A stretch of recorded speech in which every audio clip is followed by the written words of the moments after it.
भी था each and everything. तो अब ये सीईटी प्री करेंगे, फिर सीईटी मेंस करेंगे। सीईटी प्री में 15 से 20 लाख फॉर्म भरेंगे, पैसा ही पैसा होगा, है ना, सीधी सी बात है। बोर्ड के पास में एक बच्चा यहाँ फॉर्म भरे बेचारा, सीधी सी बात है, आपको फॉर्म भरना पड़ेगा, यहाँ फिर से फॉर्म भरना पड़ेगा, पैसा कहाँ जा रहा है, बोर्ड के पास। ये जो आयोजित करवाए जा रहे हैं, तो सीधी सी बात है, फाइनेंशियल फायदे दोगे। फिर तीसरा फायदा, जब आप पटवारी का पेपर दोगे, ग्राम विकास अधिकारी का दोगे, मतलब कि 5 उंगलियां घी में, समझ जाओ, सीधी सी बात है, इतने फायदे। हमें तो पता ही नहीं था, आपने बता दिया, धन्य हो प्रभु। तो यहाँ पर सीईटी प्री होगा, फिर कह रहे हैं कि सीईटी मेंस होगा। हालांकि सारे पेपर है वो एमसीक्यू टाइप के ही होंगे, अभी हुआ नहीं है फाइनल, लेकिन होंगे तो भी एमसीक्यू टाइप के ही होंगे, और सिलेबस वही रहने वाला है, बस प्रश्नों का स्तर थोड़ा सा कठिन हो जाएगा। अच्छा, विधानसभा प्री और मेंस भी करवा दो, बहुत बढ़िया बात बोली कि विधानसभा प्री और मेंस भी करवा दो। आयोग का जो अधीनस्थ बोर्ड का चेयरमैन है, उसको चुनने के लिए भी प्री मेंस और फिर फाइनल एक इंटरव्यू दौड़ सब करा दो, सभी सीधी सी बात है। अब ये तो विरोध हमारा जब झेलेंगे ना, तो इनकी हिम्मत है नहीं कि इसको लागू कर देंगे। ठीक है, सीईटी कब होगा अभी पॉसिबल नहीं है, अप्रैल मई तक 4-6 महीने हैं अभी।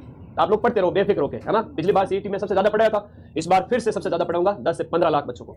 सीईटी प्री में 15-20 लाख बच्चे बैठेंगे बेचारे, है ना, चप्पलें घिसते हुए जाएंगे पेपर देने के लिए, पूरी भीड़ बैठेगी। फिर सीईटी प्री पास होने वाले लगभग संख्या 5-1 लाख होगी, और 5-1-4-5 लाख, 3-4 लाख, और फिर वो बच्चे जो है 3-4 लाख बच्चे, जो ये 5 लाख बच्चे हैं, या ये जो बच्चे जो पास होंगे सीईटी प्री के अंदर, वो 5-1 लाख होंगे, और जो सीईटी मेंस देंगे। और कह रहे हैं कि फिर इसी में से आपका पटवारी वाला पेपर देंगे, तो पटवारी वाला पेपर देने वालों की संख्या 1-2 लाख होगी। ऐसा अधीनस्थ बोर्ड के चेयरमैन का मैंने बयान सुना, उन्होंने कहा कि बहुत कम संख्या में हम पेपर में बैठने वाले बच्चे रखना चाहते हैं।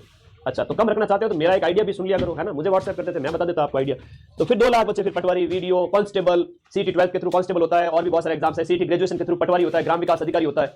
तो आप पहले 15-20 लाख को परेशान करोगे, फॉर्म भरे 500 रुपए लिए, फिर वापस से 500 रुपए लिए, फिर वापस से 500 रुपए लिए। अरे भाई, ये कोई तरीका आएगा? बेरोजगार इतना दुखी है बेचारा बच्चा, जो जवान है, और बेरोजगारी के इस दौर में घर वाले उसको नारा ताना देते हैं कि पढ़े को नहीं, कामयाब को नहीं हुए, तो उनको कौन बताए कि मेरे लाडले कितने पढ़ते हैं।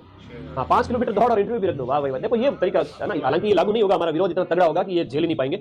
20 लाख, फिर 5 लाख, फिर 2 लाख को वापस बिठाओ। मैं आप लोगों को बड़ी आइडिया देता हूं, आलोक राज जी मेरा वीडियो देख रहे हैं, सर्दी में कंबल ओढ़े हुए चुप चुप के। सिलेबस की बात करें, सिलेबस वही रहने वाला, राजस्थान जी के, इंडिया जी के, Hindi, English, math, reasoning, computer science और करंट अफेयर्स।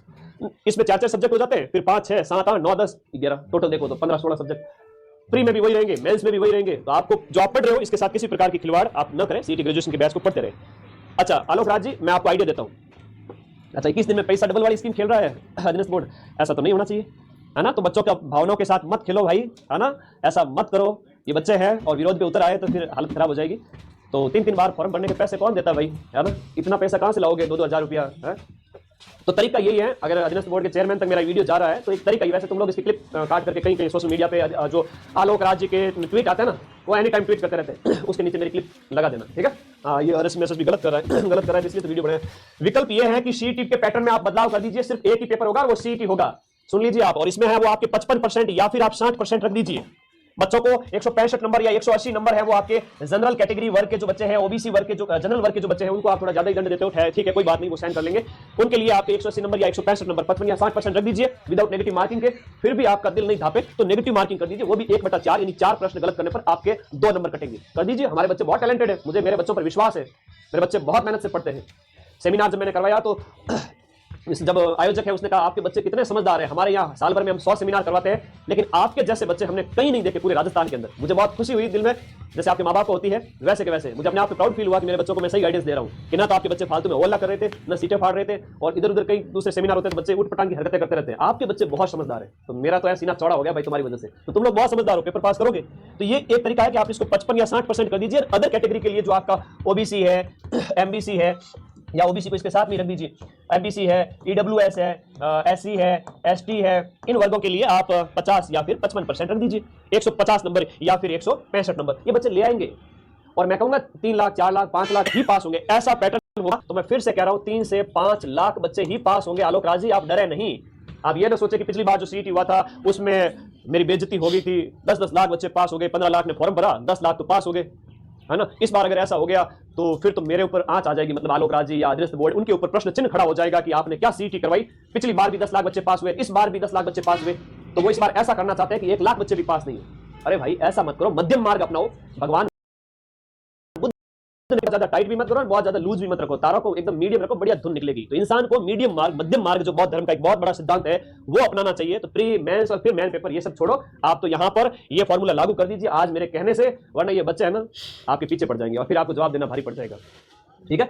तो ये फॉर्मूला है जिसमें 50 या 55% जनरल कैटेगरी के लिए, बाकी कैटेगरी के लिए 50 या 55 पर नंबर ये है, बच्चे ले आएंगे, है ना। इतना तो पढ़ने वाले बच्चे ही ला पाते हैं, हर कोई थोड़ी ला पाता है। हाँ मैं मानता हूं कि जब 40% किया गया था तब 10 लाख बच्चे पास हो गए थे, 10 लाख बच्चे पास हो गए थे, 40% किया गया था उस समय, क्योंकि 40% का मतलब होता है 120 नंबर 300 में से। मैं तो लिया हुआ है, हर कोई बच्चों लिया हुआ है, थोड़ा बहुत भी पढ़ने जावे तो भी लिया हुआ है, 110, 120, 130, 140 ले आते हैं, लेकिन जोर आता है 160, 170 नंबर लाने में, 150 नंबर लाने में, 165 नंबर लाने में, और ऊपर से आप 1/4 नेगेटिव रखो, जो कि एक हल्की नेगेटिव मार्किंग मानी जाती है, आप रखो, 1/3 मत रखना, ठीक है। ये मेरे बच्चे हैं, बहुत मेहनती हैं, इनको मैं पढ़ाऊंगा, पूरे 6 महीने पढ़ाऊंगा, आप मई जून में करिए सीईटी, तो ये पैटर्न ही लागू होना चाहिए, और यही होगा। मेरी अंतरात्मा की आवाज है, मां सरस्वती के आशीर्वाद से यही लागू होगा। ये तो बस ऐसे ही है कि थोड़ा सा माहौल बनाने के लिए कि भाई 3-3 स्टेज करेंगे, इतना पैसा नहीं है मेरे बच्चों के पास में कि वो 3-3 बार आपकी फीस भर सके, आपकी तिजोरियां भर सके, ये गलत बात है, ठीक है। कोई सरकारी एम्प्लॉय बोले ना बोले, लेकिन मैं तो जरूर बोलूंगा, ठीक है। तो ये इनकी तानाशाही नहीं चलेगी, ये लागू नहीं होगा किसी भी कीमत पर। और तुम लोग तो बस पढ़ते रहो, है ना, पटवाई की अलग से आपको कोई तैयारी नहीं करनी है आपको। हाँ, यूपीएससी कर दो ना फिर इसको, बिल्कुल बहुत बढ़िया, यूपीएससी जैसा कर दो, आरपीएससी, आरएस जैसा कर दो, रिटन एग्जाम कर दो, फिजिकल कर दो, दौड़ कर दो, इंटरव्यू कर दो, सब कर दो, ठीक है।